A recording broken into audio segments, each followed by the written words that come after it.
Just arrived in Nanyuki. People don't have water. People don't have water. And you know, working in Kibich at government bottom level. And working in Kibich, you don't realize how much water changes your entire life. Yeah.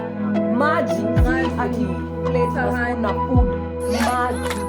You can find where the bathroom, what do you drink, what have you, make sure that you're doing to your employer's house, you know, so with clean clothes. So that's why our children's